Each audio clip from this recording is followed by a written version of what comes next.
Hi అండి, అందరికీ నాకు వండటం వచ్చండి ఛానల్ కి స్వాగతం.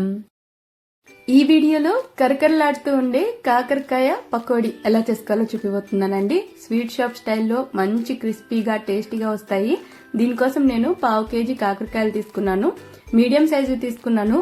మీరు కావాలంటే పెద్దవైనా తీసుకోవచ్చు. ఒకసారి నీట్ గా కడిగిన తర్వాత రెండు వైపులా తొడిమల్ని కట్ చేసేసి మీకు వీలైనంత పలసటి ముక్కలుగా కట్ చేసుకోవాలి. ఇలా పల్సటి ముక్కలుగా కట్ చేసుకుంటే తొందరగా వేగిపోతాయి, అలాగే క్రిస్పీగా ఉంటాయి అన్నమాట. ఇలా కట్ చేసుకున్న వాటి మధ్యలో ఏదైనా ముదురు గింజలు ఉన్నట్టయితే వాటిని రిమూవ్ చేసేసుకోండి. వైట్ గా ఉన్నదాన్ని రిమూవ్ చేయకండి. ఇప్పుడు వీటిలో మనకు చేదు అస్సలు రాకూడదంటే ఈ ముక్కల్లోకి రుచికి సరిపడా ఉప్పు, అలాగే ఒక 1/2 టీ స్పూన్ అంతా పసుపు యాడ్ చేసేసుకొని చక్కగా ముక్కలకి ఈ ఉప్పు మరియు పసుపు బాగా పట్టేలాగా ఒకసారి మనం కలిపేసుకోవాలన్నమాట. ఇలా కలిపిన తర్వాత వీటన్నిటిని మూత పెట్టేసి ఒక 10 నుంచి 15 నిమిషాల వరకు అలా పక్కన పెట్టేసుకోవాలి. ఈ విధంగా మనం కలిపి గనక పక్కన పెట్టేసుకున్నట్లయితే ఈ కాకరకాయ ముక్కల్లోని చేదంతా కూడా దిగిపోతుందండి. ఈ ప్రాసెస్ ని మీరు లైట్ గా చేదున్నా పర్లేదు, తినేస్తాము మాకు అలాగనే ఇష్టం అనే వాళ్ళు ఈ ప్రాసెస్ ని స్కిప్ చేసేయచ్చు. డైరెక్ట్ గా ముక్కలు కోసిన తర్వాత నెక్స్ట్ ప్రాసెస్ లోకి వెళ్ళిపోవచ్చు. ఇలా మనం 15 నిమిషాలు నానబెట్టిన తర్వాత చూడండి, ఈ విధంగా కాకరకాయల్లోని పసరంతా కూడా దిగిపోతుంది మనం పిండుకున్నట్టయితే. ఈ విధంగా ముక్కలన్నిటిని మనం పిండేసుకుని ప్లేట్ లోకి తీసేసుకోవాలి. చూసారు కదా, ఇంత పసరు వస్తుందండి. ఇప్పుడు 1/2 kg దానికి ఇలా పిండుకున్న కాయల్ని మనము ఒక బౌల్లోకి తీసేసుకుని చూస్తున్నారు కదా, కాకరకాయ ముక్కలు అయితే ఈ విధంగా ఉంటాయి. ఇలా చేసుకున్నట్టయితే అస్సలు చేదుండదండి. ఇప్పుడు ఇందులోకి కారానికి సరిపడా కారం పొడి నేను ఇక్కడ 1 టేబుల్ స్పూన్ వరకు యాడ్ చేశాను.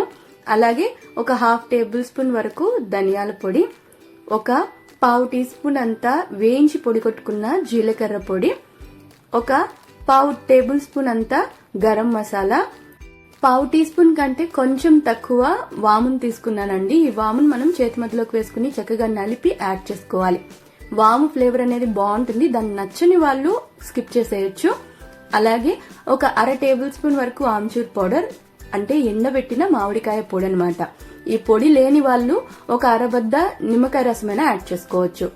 అలాగే 2 టేబుల్ స్పూన్ల శనగపిండి, 1.5 టేబుల్ స్పూన్ వరకు కార్న్ ఫ్లోర్, అలాగే 1.5 టేబుల్ స్పూన్ వరకు బియ్యం పిండిని యాడ్ చేసుకోవాలి. ఇక్కడ మనం కార్న్ ఫ్లోర్ మరియు రైస్ ఫ్లోర్ యాడ్ చేయడం వల్ల చాలా క్రిస్పీగా వస్తుందండి. ఇప్పుడు ఇందులోకి సాల్ట్ అనేది మనం ముక్కల్లో ముందే వేసేసి ఉంటాం కాబట్టి ఈ స్టేజ్ లో యాడ్ చేయడం అనేది ఆప్షనల్ అన్నమాట.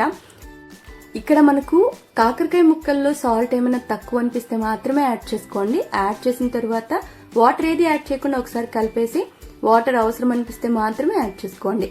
ఇప్పుడు ఇందులోకి ఒక 1/2 టేబుల్ స్పూన్ అంత ఫ్రెష్ గా దంచిన అల్లం వెల్లుల్లి పేస్ట్, అలాగే మీ అవసరానికి తగినంత వాటర్ కొంచెం కొంచెంగా 1-2 టేబుల్ స్పూన్లు కలుపుకుంటూ యాడ్ చేసుకోండి. ఇలా మనం కలిపిన తర్వాత చూడండి, ఈ విధంగా కాస్త గట్టి పకోడీకి వేసుకుంటాం కదా, ఆ విధంగా ఉండాలి. కొంచెం కనుక లిక్విడ్ గా ఉండింది అనుకోండి, ఈ కాకరకాయ ముక్కలు అనేవి క్రిస్పీగా వేగవు. తర్వాత ఇలా మనం కలుపుకున్న కాకరకాయ ముక్కల్ని కాస్త మీడియం హీట్ ఉన్న ఆయిల్ లోకి వేసుకుని కాస్త వేగిన తర్వాత మరోవైపుకి తిప్పాలి. ఎక్కువ ముక్కలు ఒకేసారి వేసేసుకోకండి, తక్కువగా విడివిడిగా వేసుకోండి, చక్కగా వేగుతాయి. వేగాయని ఎలా తెలుస్తుందంటే ఆయిల్ పైన నురగ రావడం స్టార్ట్ అవుతుంది కదా, అది కంప్లీట్ గా తగ్గిపోతుంది. సగం తగ్గిన తర్వాత ఒక రెమ్మ కరివేపాకు, 4-5 వెల్లుల్లిపాయల్ని లైట్ గా దంచి వేసి వాటితో పాటు వేగనివ్వండి. ఈ విధంగా వేగిన తర్వాత చూడండి, ఇక్కడైతే కంప్లీట్ గా నురుగు తగ్గిపోయింది కదా. ఇలా ఫ్రై అయితే బాగా క్రిస్పీగా వేగిపోతాయి. ఇలా వేగిన వాటిని మనం తీసేసుకోవచ్చు. ఫస్ట్ టైం ఫ్రై చేసేటప్పుడు మాత్రం కరివేపాకు, వెల్లుల్లిపాయ రెబ్బలు యాడ్ చేసుకుంటే సరిపోతుంది.